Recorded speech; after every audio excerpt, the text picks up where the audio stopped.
اس مسئلے کو سمجھانے کا مطلب یہ ہے کہ کچھ کام ایسے ہوتے ہیں کہ جن کا نفع زیادہ ہوتا ہے، جن کا اجر و ثواب زیادہ ہوتا ہے اور دیر کا ہوتا ہے، اور کچھ ایسے ہوتے ہیں وقتی طور پر کام ہو جاتا ہے۔ تو اسی طرح سے اللہ کے نبی نے فرمایا کہ جو صدقہ جاریہ ہے یہ ایسی چیز ہے کہ مرنے کے بعد بھی اس کا ثواب ملتا رہتا ہے، یعنی جاری رہتا ہے، اس کا ثواب بند نہیں ہوتا۔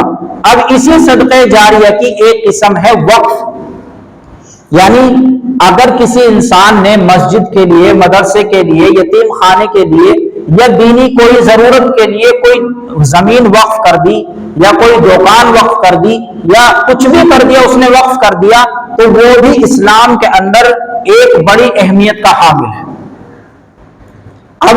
وقف کا اور صدقے کے اندر تھوڑا سا فرق یہ ہے کہ اگر ہم کسی کو صدقہ کرتے ہیں، کوئی خیرات کرتے ہیں، تو جس کے لیے ہم نے صدقہ خیرات کیا وہ چیز اس کی ہو جاتی ہے، وہ اس کا مالک بن جاتا ہے۔ لیکن وقف کے اندر ایسا ہوتا ہے، اگر کسی نے کوئی زمین مسجد کے لیے وقف کر دی یا مدرسے کے لیے وقف کر دی تو وہ اس کی ملکیت میں بھی نہیں رہتی، اور جس کو وقف کی ہے وہ اس کی ملکیت میں بھی نہیں آتی، البتہ اس سے فائدہ اٹھایا جاتا ہے۔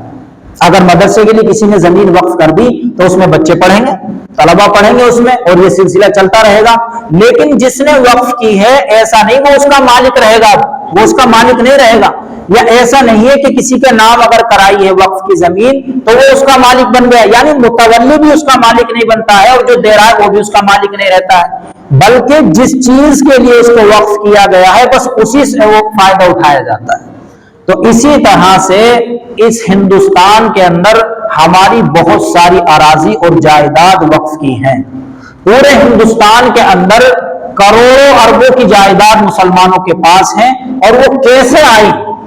وہ ہمارے بزرگوں نے دین کے نام پر وقف کی، کیونکہ یہ اسلام کے اندر ہے۔ اور یہ جو وقف کا سلسلہ ہے یہ ایسا نہیں ہے اسلام کے اندر ہی ہے، یہ پہلے بھی تھا، پہلے قوموں میں بھی تھا، اور دوسرے مذاہب کے اندر بھی یہ ملتا ہے۔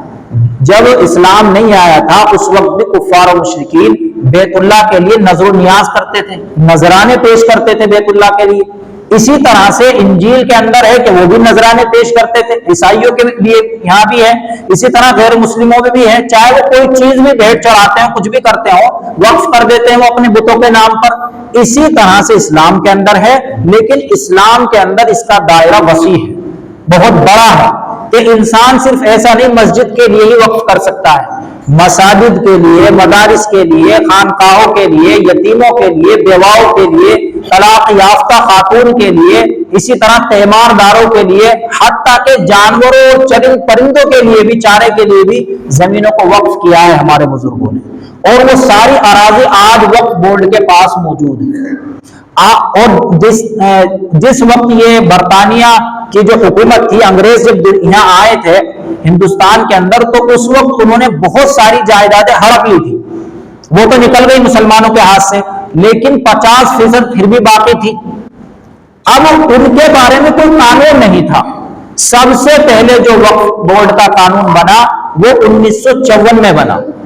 پھر اس کے بعد 2-3 مرتبہ اور بنا، لیکن مسلمانوں کو اس کی حفاظت کے لیے کوئی ایک محفوظ قانون نہیں ملتا تھا۔ بالآخر 2013 میں ایک قانون پاس کیا گیا پارلیمنٹ سے، اور اس سے مسلمانوں کو اطمینان ہوا کہ جو ہمارے بزرگوں کی اراضی ہیں، جو وقف کی ہماری زمینیں ہیں، جائیدادیں ہیں، اب وہ ہماری حفاظت میں ہیں، اب ان پر کوئی قبضہ نہیں کر سکتا۔ لیکن اب پھر دوبارہ سے اس وقت کی جو حکومت ہے وہ پھر یہ ترمیم کرنا چاہتی ہے، اور وہ ایک بل لے کر آ رہی ہے جس میں وقف بورڈ کے اندر تقریباً 40 ترمیمات کرنے کے در پر ہے، کہ اس چیز کو بالکل برداشت نہیں کیا جائے گا، کیونکہ یہ ان کی زمینیں نہیں ہیں، یہ تو ہمارے بزرگوں کی وقف کی ہوئی زمینیں ہیں، ان پر تو ہمارا حق ہے، وہ اس میں بالکل ترمیم نہیں کر سکتے، اور اس کو برداشت بھی نہیں کیا جائے گا۔ تو عوام کو معلوم ہی نہیں ہے، خاص طور سے جو ہمارے بزرگ حضرات ہیں ان کو پتہ ہی نہیں چلتا ملک کے اندر کیا ہو رہا ہے، جبکہ حدیث کے اندر آتا ہے کہ جب انسان بوڑھا ہو جاتا ہے اور اس کی داڑھی کے بال سفید ہو جاتے ہیں، جب وہ دعا کے لیے ہاتھ اٹھاتا ہے، اللہ تبارک و تعالیٰ کو اس کو رد کرتے ہوئے شرم آتی ہے۔ تو اس لیے جو ہے تمام عوام کے سامنے یہ بات رکھی جا رہی ہے تاکہ وہ اس نازک حالات میں امت کے لیے، خاص طور سے اپنے وطن کے لیے دعا کریں۔ کہ اللہ تبارک و تعالیٰ یہ جو حکومت کرنے جا رہی ہے اس میں اس کو ناکام فرمائے اور یہاں کے مسلمانوں کی مدد اور نصرت فرمائے، اور جو ہمارے وقف بورڈ کے اراضی ہیں اللہ تعالیٰ ان کو محفوظ کرنے کے لیے راہ ہموار فرمائے۔ تو اس لیے ہمیں ہوش کے ناخن لینے کی ضرورت ہے۔ ملک کے اندر کیا ہو رہا ہے ہر شخص کو اس سے واقف ہونا ضروری ہے،